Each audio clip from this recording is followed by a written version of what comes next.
Frostpunk, Frostpunk 2 new DLC.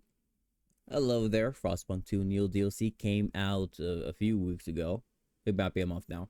Anyway, I wanted to let myself think about it, cause the things I'd be saying may sound negative because well they are, but I did still enjoy my time. But that isn't really because of the DLC itself, more so because Frostpunk 2 is a really good game.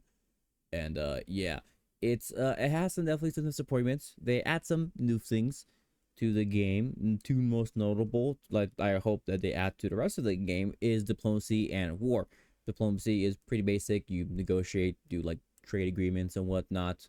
And the main premise of the DLC is that you are of this main capital city, whatever, and you have a colony that rebelled against you, and that is definitely an issue because they have all the food production stuff, and there is normal food to be had next to the main city. So starvation is definitely going to be an issue, and you kind of work with them.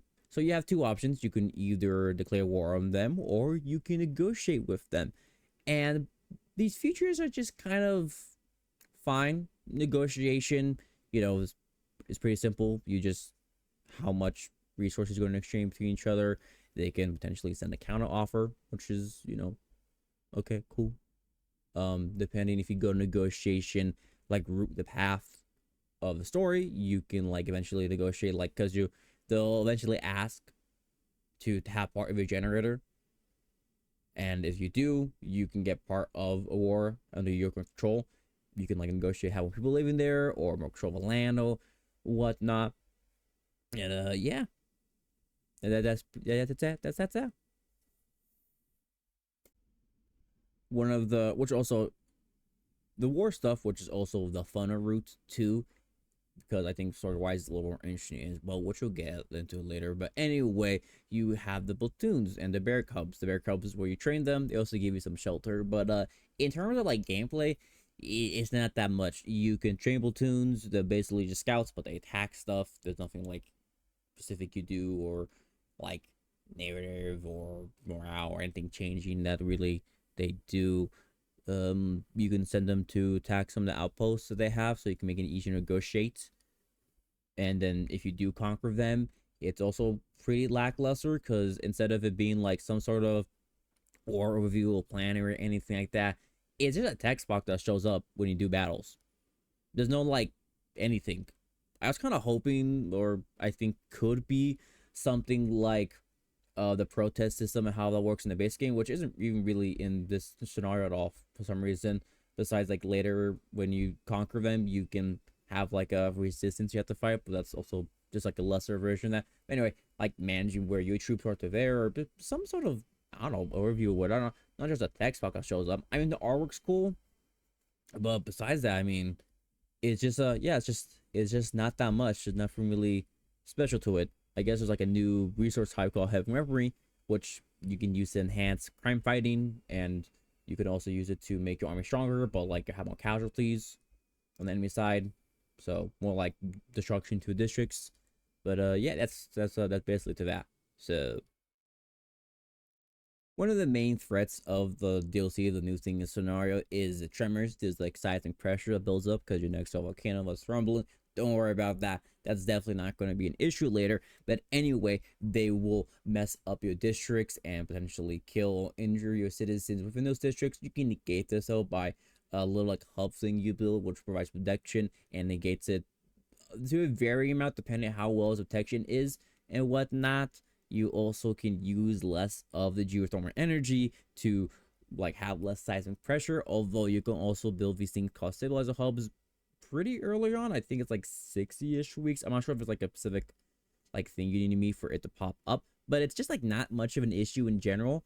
You can just build these, not as much geothermal. You also get plenty of heat from just like one plant, and just with the rest of the coal and whatnot you're going to be getting. So it's just not really much of an issue. I did this on Captain, and it was just meh. Like, just wasn't really a thing to really worry about. So yeah. Yeah, there's also the new governance ish, kind of, not really. So instead of being the captain slash third, whatever, you are the first citizen, which means you need to have a vote of confidence and renew your term, I think, every 50 weeks. And it doesn't really change that much for the most part. I mean, maintaining high trust and good relations is generally a fairly important aspect of Frostpunk, and the laws you get that change with this don't really matter. Instead of getting guided voting, where you can basically heavily influence the vote within the base game, it's now where you have to, like, the first one is if there's like a fight vote like needed to pass a law, then you can ask for them to like re-vote, so you could do it again if you could like maybe flip some of those hesitants, so you don't just like get locked out because your communities all losing their minds because you know we should either have people watch the heat pipes or we should not. Like, I don't know, dog, like fucking just make a decision. Jesus Christ. Also, communities that are added to the factions aren't anything really particularly special too. It's yeah, the very basic. They don't add any special laws, have any specific passives that pop up. I don't think they have anything passive wise actually. They do. They have some, the active abilities when you have favorable relation with them or more. And those are whatever the founders, which are, I recall correctly, you can ask them to eat less food and to have less workforce, so that they can do that. The Four Fingers, they can dive into like deep ravines and stuff and find like little scraps of like mushrooms and whatnot. They give you 5,000 food for free. That's pretty good. The brokers, which are legitimately evil, have a secret stash of food which they're not going to tell anyone about, and only will sell to you with favor relationships for 300 heat stamps and give you 10k food. Or if hunger is catastrophic, then they'll also sell to you, which at that point 10k isn't really going to do much, but I guess anything helps. But yeah, that's what they really do. Nothing really like interesting they provide. They don't give any special laws or technology. Yeah. So they don't really fight each other, which is the weird thing too. So I don't know. I wish there was more to say, but that's basically it. So yeah, volcano eventually goes boom boom, and it's not good, turns out. So a lot of squalor, a lot of disease it starts causing. Actually, isn't that big of a deal. You can deal with it pretty easily. The lava itself actually isn't that much of a threat. But yeah, you gotta evacuate your citizens to go to war because lava is bad. It turns out, and you see one of the most jarring things that was really my biggest gripe about this DLC is after you evacuate all your citizens, it just ends.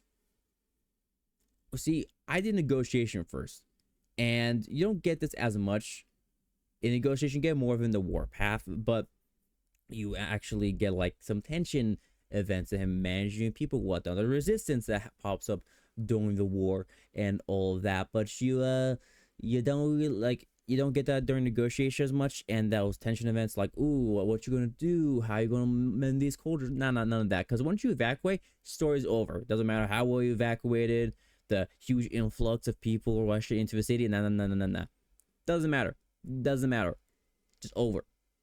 Which I think is kind of whack. I think it's really a missed opportunity. And yeah. So I don't really like that. Yeah, that by far is really the most disappointing thing about the DLC. I think would really kind of like, oh, okay. I just think it's a little bit weird. It definitely feels off. Maybe I'm crazy to think so, that like it should just be over. It really does feel like there should be a little bit more, and that's fucked up. I'm not like looking over this now, like editing, like putting these clips together. That's a scary ass art. What was I talking about? Okay, so the things I said are very negative. Yes, but yeah, I don't really know. It's weird because like I don't really hate the DLC. Like I'm not like, oh my god, like give my money back. This absolutely sucked. It was still enjoyable because I really enjoy Frostpunk.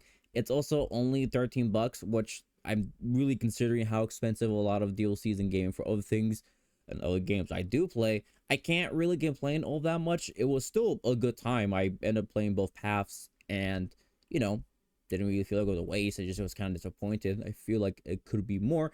And I also think, particularly with 11-bit studios, they're pretty generous about updating things, adding things. So like I'm not really bent about it. And I would really love to see diplomacy and war added to Utopia Builder, where I think Frostpunk really shines. And I mean, actually, Utopia is also just a really good DLC that they added.